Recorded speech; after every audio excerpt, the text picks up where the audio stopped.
प्रयास करना, जितना समय मिले उस समय में श्री ब्रह्मा जी का दर्शन करना, पुष्कर जी का स्नान करना, तीनों पुष्करणी का बड़े प्रेम से स्नान कर कर अपने जीवन को धन्य बनाना।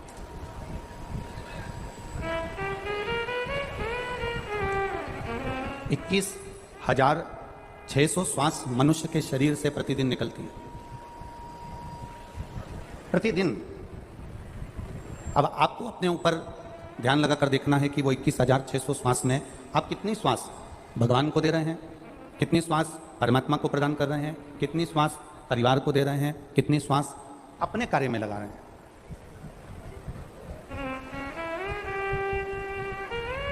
₹100 देकर मां अपने बेटे को दुकान पर भेजती है और सर्फ की थैली बुलवाती है। ₹100 देकर मां ने बच्चे से कहा कि इसमें बिस्कुट का कूड़ा लिया ना, सर्फ की थैली लिया ना और एक साबुन लिया, और बच्चा सर्फ की थैली लाया, साबुन लाया, बिस्कुट का कूड़ा लेकर आया। और बच्चा जब सर्फ की थैली, बिस्कुट का कूड़ा और साबुन लेकर जब आता है तब माँ उस बच्चे से हिसाब करती है कि तूने कितने का बिस्कुट का कूड़ा लेकर आया, कितने की सर्फ की थैली लेकर आया और कितने का तू साबुन लेकर आया। जरा विचार करिएगा, माँ अपने बेटे से जब ₹100 का हिसाब ले सकती है तो वो परमात्मा भी तुम्हारे जाते से ही 100 साल का हिसाब लेता है कि तुमने मृत्यु लोक में जाकर करा क्या। पृथ्वी पर जाकर हमने किया क्या, भूमि पर जाकर हमने करा क्या, भगवान का नाम कितना लिया, भगवत स्मरण कितना किया, भगवत भजन कितना किया, भगवत नाम कीर्तन कितने किया।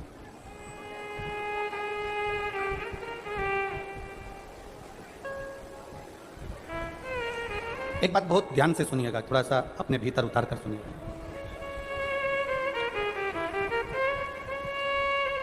अपनी जिंदगी में उतारिएगा ये चीज।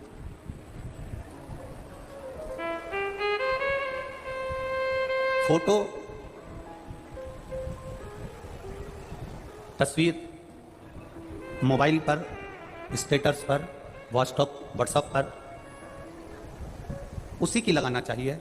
तस्वीर अपने मोबाइल पर उसकी लगाओ जिसने तुम्हारी तकदीर बदल दी हो। आड़ी टेढ़ी तस्वीर लगाने से काम नहीं चलता।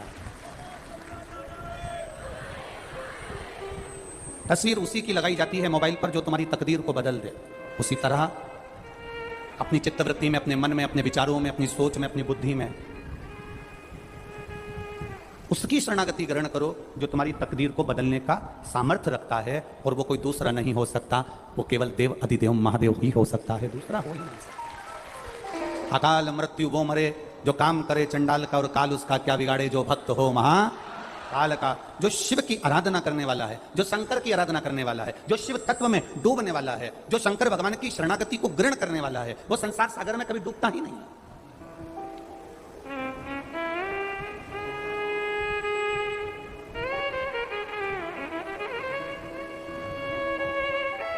वो मृत्यु लोक में आने के बाद कभी नहीं डूबेगा।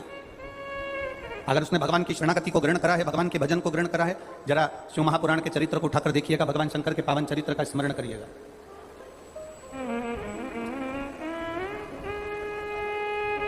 ब्रह्मा जी ने भगवान विष्णु से प्रश्न किया है, मैं आपकी नाभि से प्रकट हुआ हूं, आप मेरे पिता हो।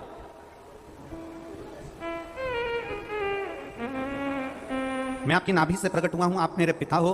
पर ब्रह्मा जी ने भगवान विष्णु से प्रश्न किया कि मुझे मेरे पिता का नाम मालूम है, क्या आपको अपने पिता का नाम मालूम?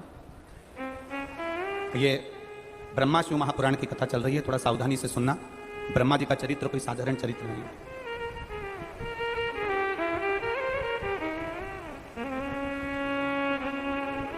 एक जरा सा आप कथा में सुनेंगे, ब्रह्मा जी का सिर कट गया था, और सिर कटने के बाद ब्रह्मा जी के केवल 4 मुख रह गए, और वो 4 मुख रखने के बाद ब्रह्मा जी की चित्तवृत्ति में आनंद की अनुभूति नहीं हुई। ब्रह्मा जी ने प्रश्न किया कि मुझे मेरे पिता का नाम मालूम है जिन्होंने मुझे प्रकट करा, मैं आपकी नाभि से प्रकट हुआ हूं, कमल के पुष्प के ऊपर मेरा जन्म हुआ है, पर मुझे अपने पिता का नाम मालूम है, क्या आपको अपने पिता का नाम मालूम है? भगवान विष्णु से पूछ रहे हैं। तो भगवान नारायण के मुख से सरल भाषा में निकल गया कि मेरे पिता तो देवाधिदेव महा, कोई दूसरा मेरा पिता है ही नहीं।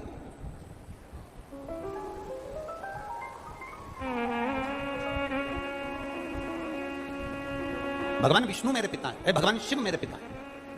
अच्छा, कई लोग कहते हैं गुरुजी ये आप कह देते हो कि भगवान नारायण के पिता भगवान शंकर हैं, तो ये कथा कहाँ कहाँ मिल सकती है? तो हम उनसे कहेंगे कि शिव महापुराण का भी स्मरण कर लें, विष्णु पुराण का भी स्मरण कर लें, गर्ग संहिता का भी स्मरण कर लें, पद्म पुराण का भी स्मरण कर लें और स्कंद पुराण का भी स्मरण कर लें। अगर आप बहुत दूर नहीं जा सकते तो बद्री विशाल की कथा को उठाकर देख लीजिए। बहुत दूर आप नहीं जाते तो बद्रीनाथ जी की कथा को उठाकर देखिए कि भगवान नारायण और लक्ष्मी शंकर भगवान के पावन धाम में घूमने के लिए निकले और घूमने के लिए, भ्रमण करने के लिए जब बद्रिकाश्रम में पहुंचे, बद्रिकाश्रम की जो भूमि थी वो शिव जी की प्रिय भूमि थी, जहां पर आते से ही लक्ष्मी जी का मन लग गया और लक्ष्मी जी ने नारायण से कहा, ये भूमि मुझे चाहिए, ये भूमि मुझे चाहिए। भगवान विष्णु ने समझाया कि ये तो देवादिदेव महादेव की धरा है, ये भगवान शंकर की पवित्र भूमि है, इसको हम नहीं दे सकते, हम शंकर जी से नहीं ले सकते। लक्ष्मी जी ने भोजन करना बंद कर दिया, पानी पीना बंद कर दिया। तब नारायण को लगा कि इसके लिए ये जमीन देना ही पड़ेगी। तब मेरे भगवान शिव के चरणों का स्मरण करते उससे पहले मेरे नारायण ने बच्चे का रूप ले लिया और अलकनंदा नदी के तट पर मेरे भगवान नारायण रोने लगे। पार्वती जी के कानों में शब्द गया, पार्वती जी नारायण को उठाकर लेकर आ गई। शिव जी से आकर कहा, मुझे एक बच्चा मिला है, माँ इसको छोड़कर चली गई है, ये बच्चा रो रहा है, इसलिए मैं इसको लेकर यहाँ आ गई हूँ, मैं इसको रखना चाहती हूँ। भगवान शंकर ने जो नारायण का दर्शन करा, दर्शन करते से ही भगवान शंकर ने मन में सोच लिया कि ये पार्वती तू जिसको उठाकर लाई है ना कहीं तेरे मन को चोट पहुंच सकती है। पार्वती जी बोली, ऐसा हो नहीं सकता। पार्वती, किसी की भी औलाद को, किसी की संतान को गोदी में नहीं लेना चाहिए। अगर संतान गोदी में आ जाती है तो उसको अपनी पूरी प्रॉपर्टी देना पड़ जाती है। अगर संतान गोदी में आई है ना तो उसकी पूरी प्रॉपर्टी तुम्हें देना पड़ेगी। कभी कभी होता है, तुमने अगर पड़ोसन से पूछ लिया, पुष्कर चल रही है क्या कथा सुनने के लिए, सीहोर वाला महाराज आया है, और पड़ोसन ने कह दिया हाँ चल रही हूं, बस समझ लो अब पड़ोसन को ले जाना, लाना, अपने साथ आगे बिठाना, तुम मालपुआ खाओ तो उसको भी खवाना, तुम अगर ऑटो में बैठ के जा रही हो तो उसको भी ऑटो में ले जाना। मतलब अब तुम पुष्कर कथा में नहीं आई हो, तुम उस पड़ोसन को गोदी लेकर आ गई हो। अब जो करना है तुमको ही करना, अब वो नहीं करने वाली हो। और तुम्हारे करने में अगर जरा सी भी कमी रह जाएगी ना, इतनी सी भी कमी रह गई तो अब तुम बैठी यहां, वो बैठी वहां, और वहीं से तुमने उसको जो देखा गोदी ली ना, अब गोदी लिए तो अब गोदी लिया है तो अब भगवान कह रहे हैं कि किसी की संतान को गोदी नहीं लेना। नहीं नहीं नहीं, मैंने तो गोदी ले लिया। शाम का समय हुआ, भगवान नारायण जो बच्चे के रूप में हैं, शंकर भगवान और पार्वती मैया उसको कक्ष में छोड़कर कुंडी लगाकर बद्रिकाश्रम में चल वापिस आए। और जब वापिस आकर देखा तो कुंडी खुली नहीं, अंदर से दरवाजा बंद। तब पार्वती मैया क्रोध कर कर श्राप देती हैं, उससे पहले नारायण सामने निकल कर आ गए और उन्होंने कहा, ये बद्रिकाश्रम हमको अच्छा लग रहा है, आप ये बद्रिकाश्रम हमको दे दो। भगवान ने कहा ठीक है। बद्रिकाश्रम नारायण को दे दिया। केदारनाथ जी में भगवान शंकर, केदारनाथ जी में भगवान शिव खुद जाकर निवास करने लगे। आप जरा विचार करिएगा, भगवान नारायण को माता पार्वती जी ने और शंकर जी ने अपनी गोदी में खिलाया है, तो नारायण क्या शिव जी के पुत्र नहीं खिलाएंगे? ये तो एक कथा है। भगवान विष्णु की अगर शादी करी तो भगवान शंकर जी ने करी। भगवान नारायण का अगर लक्ष्मी जी से मंगल विवाह करा तो शिव जी ने करा। ये सहजता नहीं है महाराज भगवान। अब ब्रह्मा जी ने कह दिया कि तुम्हारे पिता का नाम क्या है? भगवान विष्णु ने अपने मुख से कह दिया मेरे पिता का नाम तो देवादिदेव महादेव। बहुत बहुत सावधानी की कथा है। कितनी सुंदर बात भगवान विष्णु ने कही कि मेरे पिता भगवान देवादिदेव महादेव। हमारे जैसी मूर्खता कभी देवता नहीं करे। हम जब भी नाम लेते हैं तो अपना खुद का लेते हैं, अपने परिवार का लेते हैं। ये प्रॉपर्टी किसकी है? तो कहा मेरी है। हमारे पिताजी की प्रॉपर्टी है, हमारे दादाजी की प्रॉपर्टी है। दुकान किसकी है? हमारे दादाजी की। मकान किसका है? हमारे दादाजी का। घर किसका है? हमारे काका जी का था, दादाजी का था, दादाजी से हमको मिला, हमारे पति को मिला, ऐसे मिलते मिलते गया। बेटा किसका? हमारा। बेटी किसकी? हमारी। परिवार किसका? हमारा। ये हमारी मूर्खता। कभी सीखना तो महादेव से और भगवान विष्णु की कथा से सीखना। ब्रह्मा जी ने भगवान नारायण से पूछा कि तुम्हारा पिता कौन है?